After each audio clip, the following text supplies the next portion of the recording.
What's going on, everybody? Tello Talk Podcast back again with another episode. Today, I am accompanied by my friend Cameron. It's What been a while up? since he's been on here, but he's back for today. We've got two things to talk about. Big things to talk about, however. They are going to be our final award predictions for the season. I know that we did one at the midway point of the season, and I had done one towards the end of the season.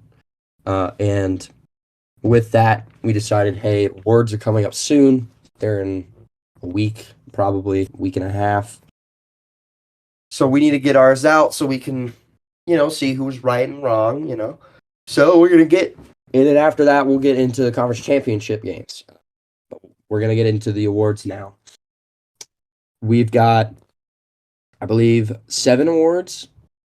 Coach of the Year, Comeback Player of the Year, Offensive and Defensive Rookie of the Year, Offensive and Defensive Player of the Year, and MVP. And we're also going to be looking at the finalists for these awards, most likely basing it off of who the finalists are. But we'll start off right here with Coach of the Year. Cameron, I want you to start us off with Coach of the Year. Yeah, so Coach of the Year, your 5 finalists for Coach of the Year were Brian Dable of the Giants, Sean McDermott of the Bills, Doug Peterson of the Jaguars, Kyle Shanahan of the Niners, and Nick Sirianni of the Eagles. Now, when I look at this list originally, the two people that pop out to me are Doug Peterson and Brian Dable. Two guys that came in just this last offseason and turned things around very drastically for two teams that were not very good. For me, though, and I don't know if you'll agree with me, Bryce, I think I give the edge to Brian Dable just because Daniel Jones wasn't, he was a bad player, considered bad by many metrics, whereas not Justin Jefferson, sorry. Whereas Trevor Lawrence was the number 1 pick, he just had a really bad coach. And so for that reason, I have to go with Brian Dable just because of what he changed about the New York Giants and how he changed the culture. Okay, I get you. I'm gonna go with Doug Peterson for me, though. However, I'm a big Brian Dable guy. I'm a big Doug Peterson guy. I kind of talked about it during the midway point of the season. I love how Dable was doing. He brought the Giants their first playoff win in 10 years, and he's going to have a great future in New York. He's definitely going to be able to turn that franchise around. I mean, he's shaped Daniel Jones into a pretty decent looking player. I mean, career highs in how many different categories this season. However, I'm going to go with Doug Peterson. I always loved Doug Peterson. I understand why the Eagles may have fired him because, he had he had the last year that was kind of bad, which caused them to get that high pick where they got Devonta Smith. But I just don't think it would have been necessary for them to fire Doug Peterson. I think Doug Peterson's a great coach, and I think he proved it with Jacksonville this year. A team that had gotten the number 1 seed this last offseason, drafted Trayvon Walker, who is a guy that's a very raw prospect that you're going to need to develop. And the way that he succeeded with that Jaguars team, they had the struggle at the beginning of the season at 4-8, and they finished at 9-8. The reason I give Doug Peterson the edge over Dable and the rest of the candidates is the fact that they went from the first overall pick to first in their division and won a playoff game and actually kind of competed with the Kansas City Chiefs in the divisional round. And just the fact they turned it around, went from first overall pick to playoffs, that's why I'm going to have to give mine to Doug Peterson. All right. I think that's totally fair. Like I said, it's between Doug and Brian. On to the next one though. I'll let you get this one. I think this one is kind of easy for us, if I Yeah, had to assume. I think this one's a little easy. I think 2 of the candidates have a legitimate case. One of them, I don't know if he really. I get why he's on here. He's a great player, but I don't know if he really deserves to be considered comeback player of the year. Um, and that is the AP comeback player of the year, as I said, Saquon Barkley, McCaffrey, and Geno Smith. Now, McCaffrey's dealt with a lot of injuries, but he's always been kind of that absolute dog. Like every time he's healthy, he's always doing good. Saquon, had a little bit of a down year, so I understand what, like last year he had a down year, got hurt, whatever. So that's why I think he deserves his nominee. But The one guy that deserves this is the guy that everyone wrote off, and he did not write back. It is Geno Smith, the quarterback for Seattle. I think he had a phenomenal season this year. Really changed everyone's opinions on that Seattle team. Everybody thought they were going to go 4-13, 3-14, and all of a sudden, look at that. They're in the playoffs. They were actually leading the 49ers in the first half. They were ahead going into halftime. Could not hold that lead, unfortunately, for Seattle fans. But Geno Smith, I think, had a very good season. I know he's getting a little bit on the older side of quarterbacks now. And as a free agent, don't know if Seattle's going to pick him up. But I would love to see him get picked up by Seattle again. But he deserves any award that has to do with coming back and battling through adversity. That is what Geno Smith deserves because what he did throughout his career, being a career backup, thinking he'd be a first round pick, was in the second round, threw like 21 interceptions his rookie year after only throwing one in his entire college career. Geno Smith deserves comeback player of the year, and props to Geno Smith for his entire year. I think he is one of the best comeback stories we've seen in a long time when it not comes to injury standpoint, but it comes to playing performance. So Geno Smith, you're my comeback player of the year. Yeah, Gino was, a little bit of a journeyman to start his career off. Couldn't really find a place to fit. He played behind Russell for a couple years, and then, when he came in, everyone at the beginning of the season believed that the Seattle Seahawks would finish dead last in the NFC West. I believe a lot of people said that the record will range from 2 to 5 wins, and he led the team to a playoff berth.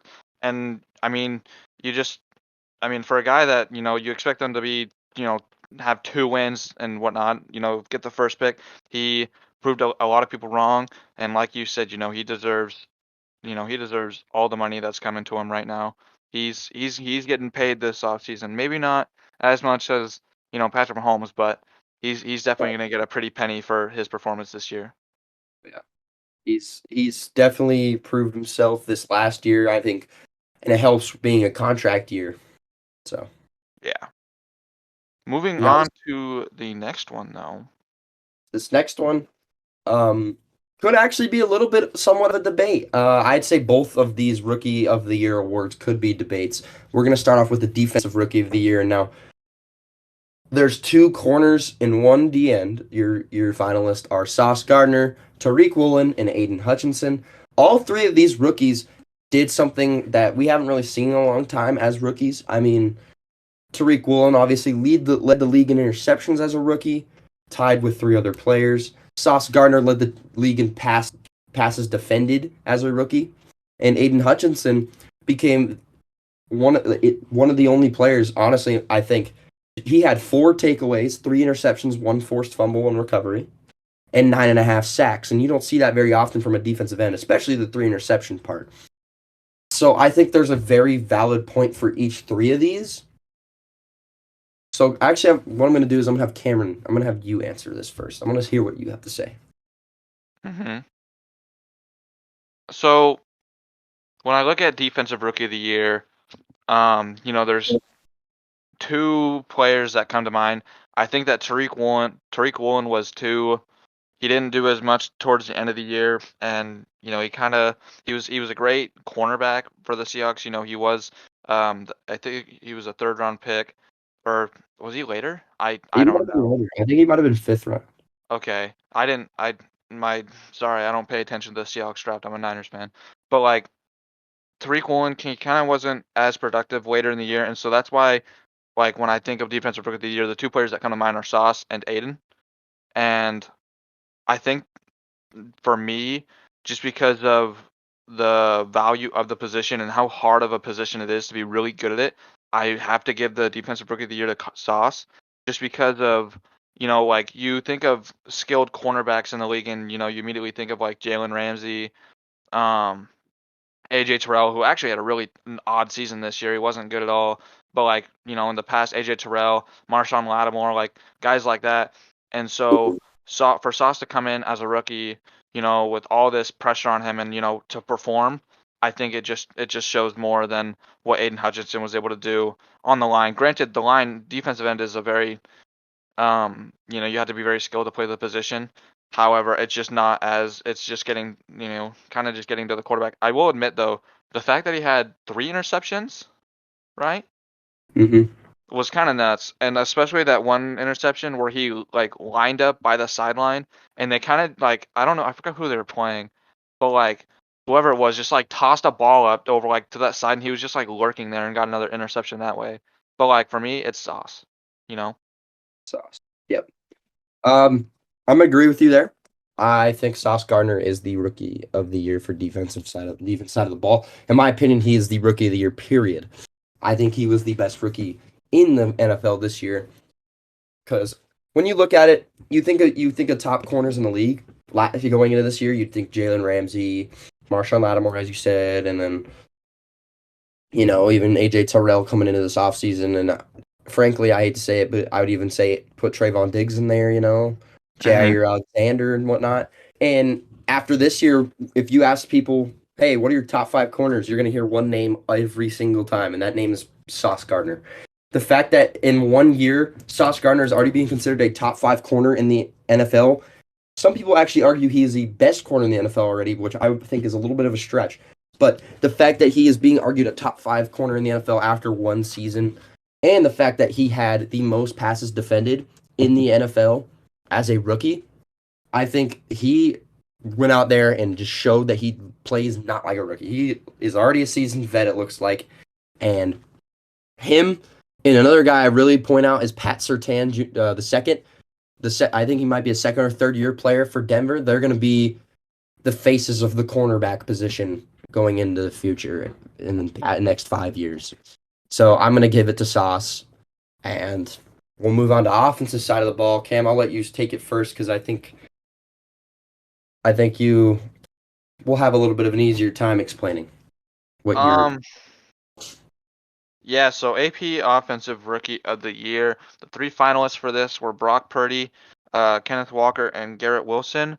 Now, when I originally saw that this list came out, I immediately sent it to Bryce because if you've been listening to the podcast for a while, you know that Bryce and I both have a lot of praise for the man that he has on the screen right now. Chris Olave is not on this list. Now, Bryce and I BS. got Bryce and I got into a little debate about whether or not Brock Purdy should be on this list instead That of was Chris Olave, which is the case currently, and or it is the case forever because this is the official list. Like this list it doesn't change. I don't I so like Bryce, we can talk about a little bit more now.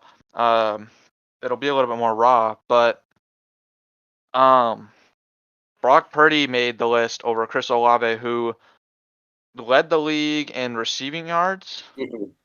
Was you behind Garrett Wilson, or led the league in rookies in receiving yards, So or let was Garrett me Wilson behind, tell or you was he right now, ahead? Garrett Wilson in 17 games, right? Granted, Chris Olave played 15. Garrett Wilson in 17 games, 2 more games than him, had 83 receptions for 1,103 yards and 4 touchdowns with 13.3 yards per reception. Chris Olave in 15 games had 72 receptions, 1,042 yards, 14.5 yards per reception, and the same amount of touchdowns. You tell me, does that sound like a rookie of the year resume? If you've missed 2 less games and have only 11 less receptions, 60 less yards, more yards per reception.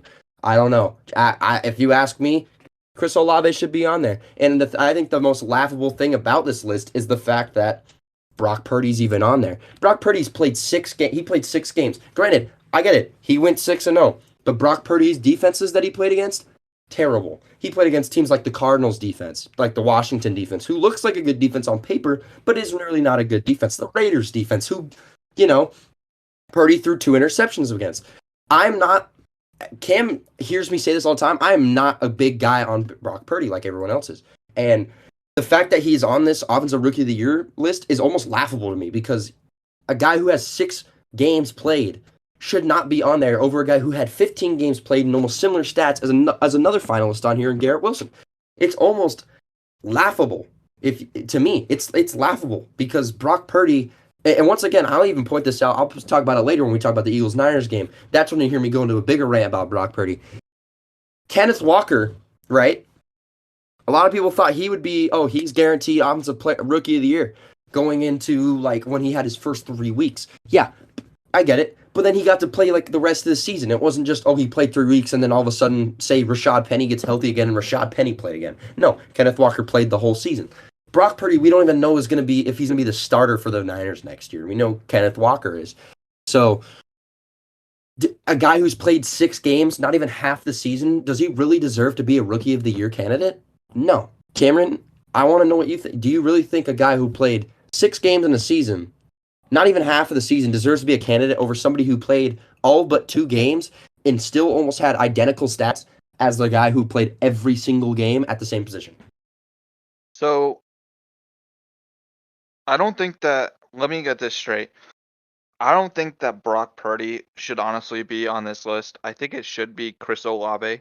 However, I understand kind of why they did put Brock Purdy on this list I because don't at all. Brock Purdy, besides his 6-0 record, has been so efficient and so good. He through the 6 games that he started and the one that he took over in Miami, or yeah, so he's looked so good. His like passer rating is the highest in the league since week 12 or whenever it was, and like he's put up the stats over the 6 weeks. He won offense or he won rookie of the week twice in those 6 weeks.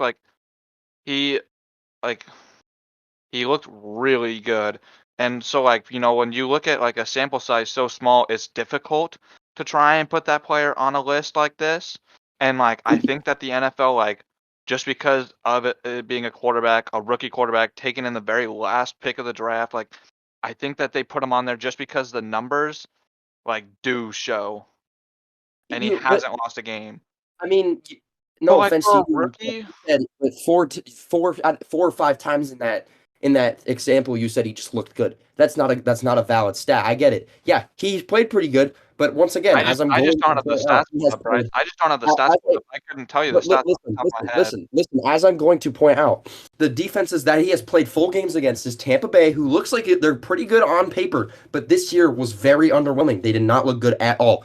Seattle, who has a very young core in Seattle, they're going to be a good But like, defense in a couple of years, but they're not that good. Washington, not that good. Las Vegas is atrocious, and he threw one interception. Sorry, and he had another turnover that caused from the game. They Bryce, almost lost that I game don't to think Las it's Vegas. I don't They think it's played fair. I don't Arizona. think it's fair, They Bryce, played no, to no, try no. and They base it played off of the Arizona. defense that they played. The best defense they have played is the Dallas Cowboys, and they put up 19 points. Brock Purdy had no touchdowns, and half of his yards were to George Kittle, who just went out and made plays. George Kittle was the reason why Brock Purdy had over 130 yards, 120 yards. Brock Purdy without George Kittle's stats would have had 119 yards that game. George Kittle, basically on that one catch alone where he bobbles it a couple times, put a bunch of yards up for him. George Kittle makes the plays for Brock Purdy in that game. Brock Purdy doesn't make the plays for George Kittle. George Kittle made the plays for Brock Purdy. Purdy had a bad game in my opinion. He didn't throw any interceptions or whatever. But when you play against an actual good defense for once and you have no touchdowns, hardly 200 yards, and your tight end has to bail you out when it comes to getting yards and some of your throws, I'm not going to be high on this guy. His first ever test, and he had an 87.4 rating, which isn't terrible, but it's not good, especially since you're talking about his quarterback rating that's been the number one since he started, with like his 120 something. If he really is going to be that good, then why does he pull out an 87.4? That's what I'm But worried about. That's what I'd be Bryce, worried about is the fact that he plays a good defense and his rating plummets 40, 50 spots, 40, 50 points. That's something to be worried about. His QBR drops 30 spots. That's something that if you look at, you should be worried about if you're a Niner fan. And that's why I don't think Brock Purdy even deserves to be on this list. Is because he played 6 games. Going back to what we're talking about, he played 6 games, but he played against bad defenses. You can't give him the benefit of playing against bad defenses and having the best roster around him. If you give Kenny Pickett his roster, Kenny Pickett's doing the same thing. And yes, I agree. I agree. I not agree. I'm going to say that Kenny Pickett would do the same thing, if not better, than Brock Purdy if he was on the Niners team. So why isn't Kenny Pickett on here then? Actually, he had a decent season. but he played the whole year.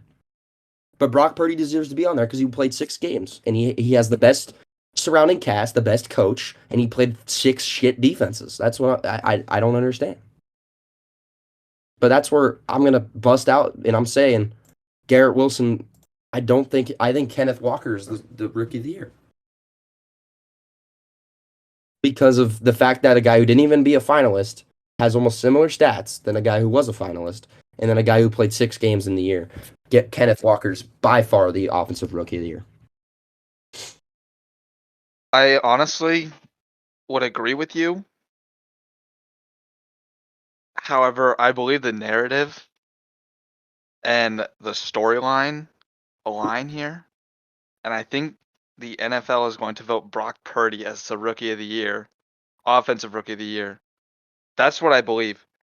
I don't like And that's that just is where your delusionality as a Niners fan and your bias as a Niners fan comes out. all right. I hope I'm not right because I know you'll throw it you'll get pissed if Brock Moving on Purdy wins.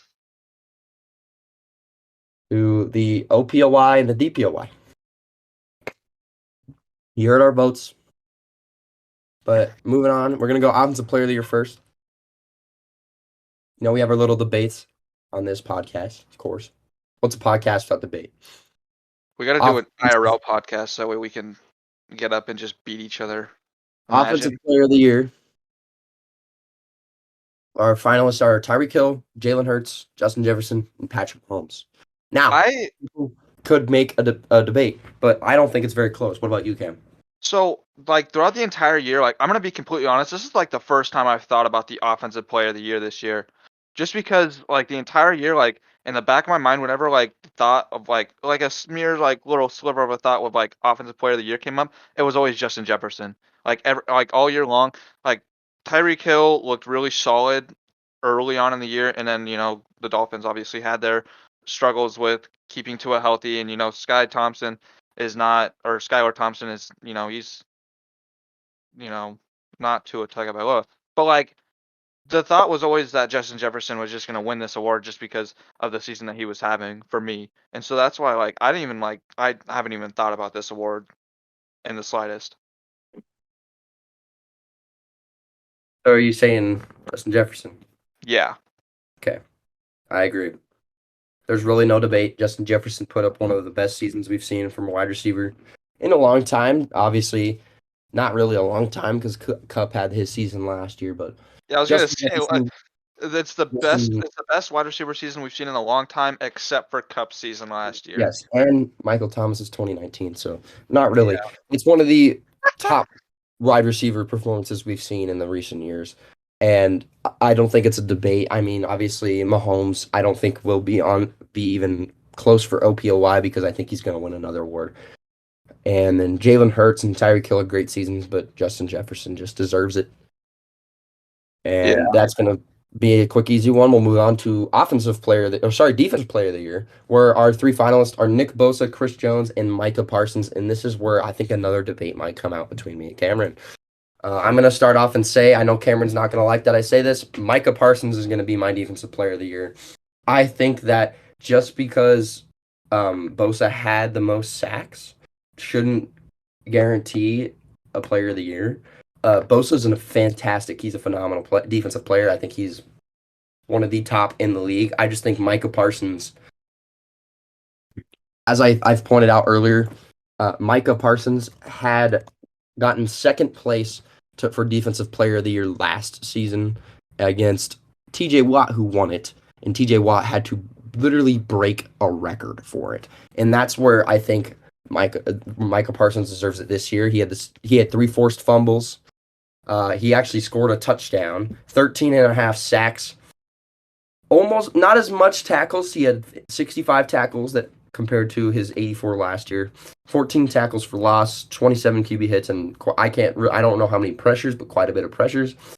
And I think, yes, I might be biased towards Micah Parsons because I'm a big Micah Parsons guy. And yes, Cameron might be biased towards Nick Bosa because he's a Niners fan. But I think that Parsons deserves it more because of his efficiency and his dominance to be able to play at multiple different positions. and that's why I think he is truly the best defensive player this last season. So that's why I've got him at defensive player. And then Cam, I want to hear your thoughts on Nick Bosa because I know you're going with Nick Bosa. Yeah, I just think that you just have to give it to Nick Bosa just because of the factor that he played on that defensive line. With the amount of pressures that he causes.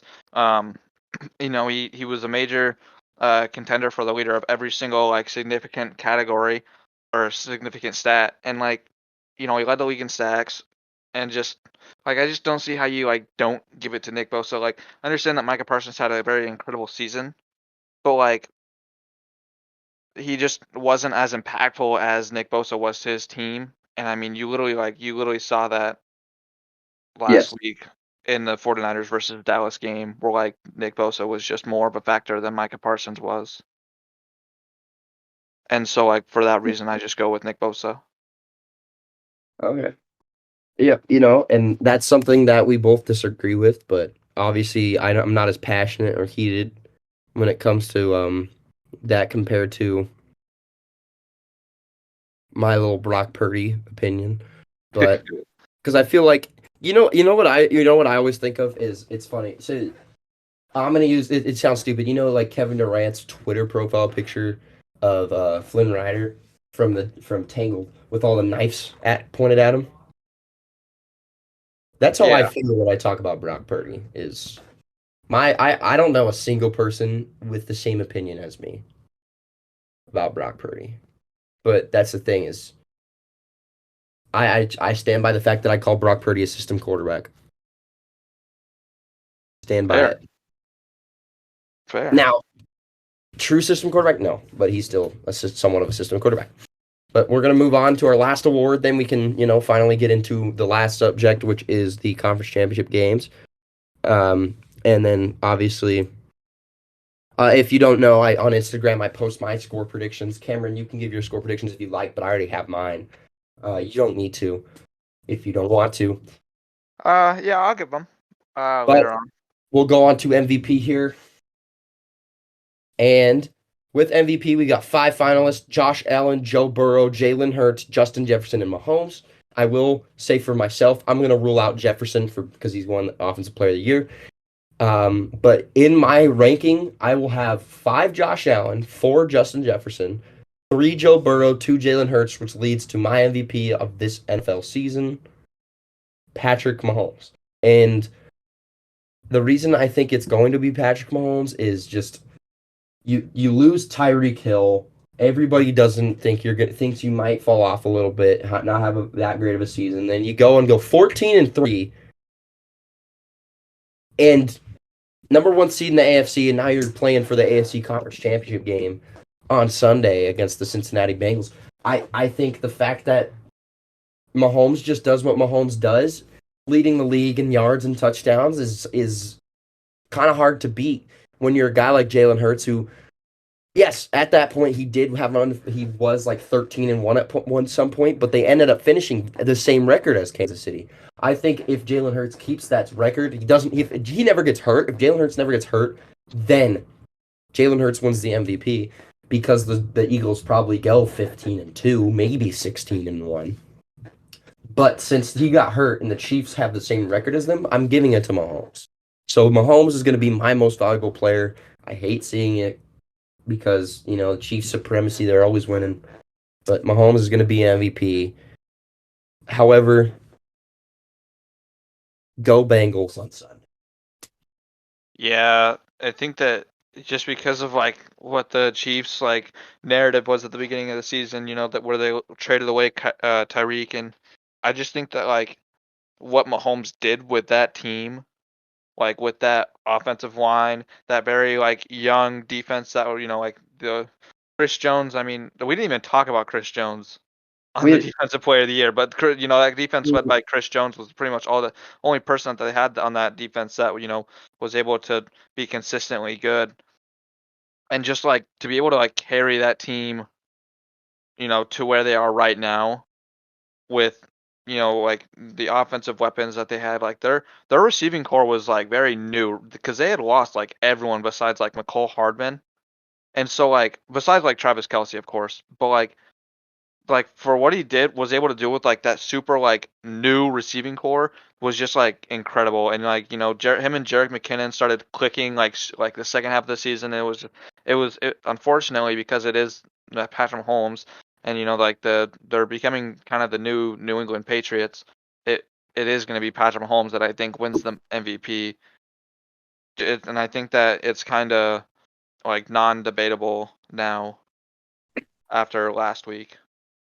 Yeah, I think it's undebatable. I think the NFL scripted Patrick Mahomes getting a high ankle strain or whatever he got and then coming back and playing on it. It just to like really hammer in the fact that Patrick Mahomes is winning the MVP.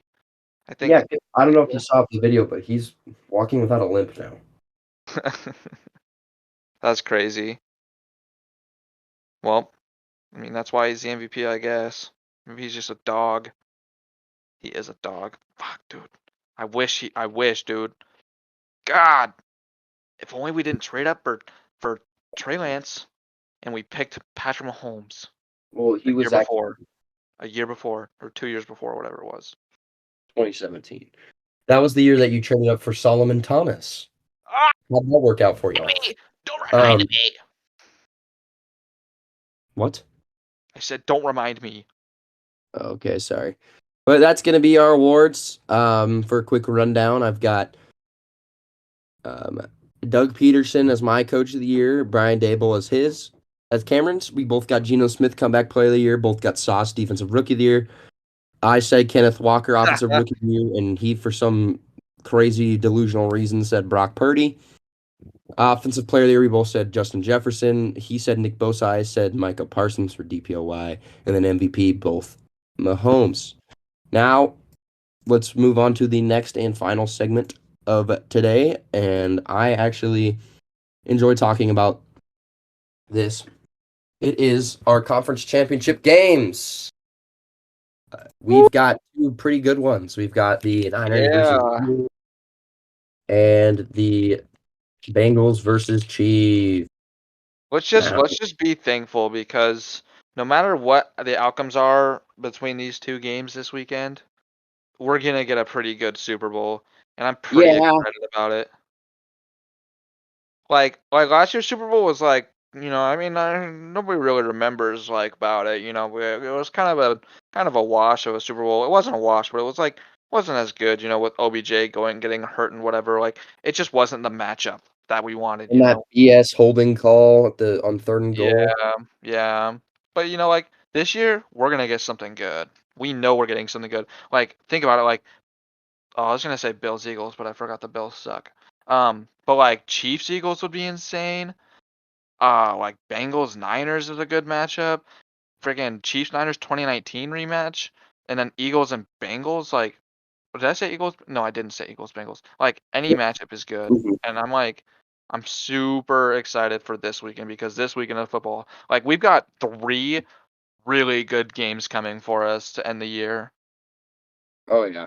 And here another thing that I think would be very would have been very cool is say the Eagles never won in 2018, which they did. Imagine if they didn't win in 2018 and this year was Cincy and Philly and it was like the winner gets their first franchise Super Bowl, Oh yeah, no, that'd be That would be epic. insane. But another one that would be cool is Niners Bengals because it'd be the third matchup between them in the Super Bowl. They had the two against each other back in the 90s, um, which the Niners both won. W. But I'd love to see that one as well. But we're going to start with the NFC Championship game, the 49ers versus the Philadelphia Eagles in Philadelphia. Cameron, I want you to first. I want you to talk about this game for a little bit. I might budge in what you say, but Um. Uh. This game is definitely gonna be a game. It's a football game. It's gonna be a football game. Like it's gonna be a game. Unfortunately, that is gonna be causing me to profusely shit my pants and jump with joy and eventually cry and probably at some point throw up. Because this game is going to be the most intense game that I've probably ever watched in my entire life. Because we're going into Philadelphia, who is really good, like really good. The Eagles like what I'm most worried about with facing the Eagles, sorry, with the Niners facing the Eagles, is the Eagles pass rush. They led the league in sacks this year, which is like scary, like really scary, especially considering that we have a rookie quarterback at QB. But like, it's definitely like I'm just I honestly this game has me sweet with Bryce. I don't even like have that much to say about it. I'm just so excited, and I think that the Niners are gonna win in a very close game. I can't give you a score, but I'm just gonna say it's a very close game. It's gonna be a very physical game, and it's gonna be a very fun game, and I'm so excited for it. Okay, well, that's where you're incorrect about your Niners prediction. The Eagles will win this game. And here's my reasoning why. Go back to what I said about Brock Purdy about 15 minutes ago, maybe. Brock Purdy had a lackluster game against Dallas. Dallas's defense is pretty freaking good. You know who else's defense is really freaking good? The Philadelphia Eagles. And the Philadelphia Eagles had 70 sacks in the league this year. Four players, may I reiterate that again? Four players with 10 plus sacks. That pass rush will be too much for San Francisco's offensive line, in my opinion. I think you're not going to be able to stop four different players. You're not going to be able to stop Josh Sweat, Brandon Graham. I can't think of Jordan Hargrave. I don't know what his first name is, and then Hassan Reddick, who has 17 and a half sacks. You're not going to be able to stop those four guys, and coming off a bye week, a team who's put 268 rushing yards against a pretty freaking good rushing defense in the Giants is something very, very scary, you know? That's something that what if I'm the Niners, you got a game plan against, and that's really hard to game plan against. When you have a backfield with Jalen Hurts, Miles Sanders, who's been playing great, Kenneth Gainwell, and even Boston Scott, but he really doesn't do much unless you're playing the Giants. That is a thing. I don't think the Niners will be able to stop that. And the Eagles defense will be a little too much for the pass coverage. And I mean, the pass blocking. And I just think the Eagles will overall be able to take this game out, take this game with a win. And as much as I never wanted to say the Eagles to win the NFC, I just think the way they performed in the divisional round is going to be the reason why I picked them. And I'm going to have them winning this game. If I do not remember, I believe by 4. I'm going to have the Eagles winning 28-24. And that will get me to move on to the AFC games, which I will start off with. It's just Cincinnati versus Kansas City. Now, in 3 games that Burrow has played Mahomes, Burrow is 3-0. And that, with that being Cincinnati won, I believe, like 34-31, and then 27-24 2 times. Now, I think it's going to be another 3-point win. I think that Burrow gets it done again by 3. Now, I'm not going to count Mahomes' injury, even though he's already walking normally, as a factor to this game. What I think the reasoning behind is I think that the Bengals just have this dude's number. They have Mahomes' number. And he has good games, but they had a very close game with Jacksonville. And then Mahomes, they lost to the Bills this year in the regular season. And then the Bengals came off and just absolutely smacked the Bills. And I just think the way that they're riding this big wave is going to not be enough for Kansas City to beat Cincinnati, and I think it's going to be Cincinnati will move on, and it'll be a Bengals Eagles Super Bowl. Yeah, I Yeah. I like obviously I don't think it's going to be the Eagles, but I do think the Bengals are going to win this game. Like you said, the ride that they're or the wave that they're riding right now, with all the reports about the neutral site and how there was 50,000 tickets already sold, and like the walk into Buffalo and not only just win, but to win so dominantly.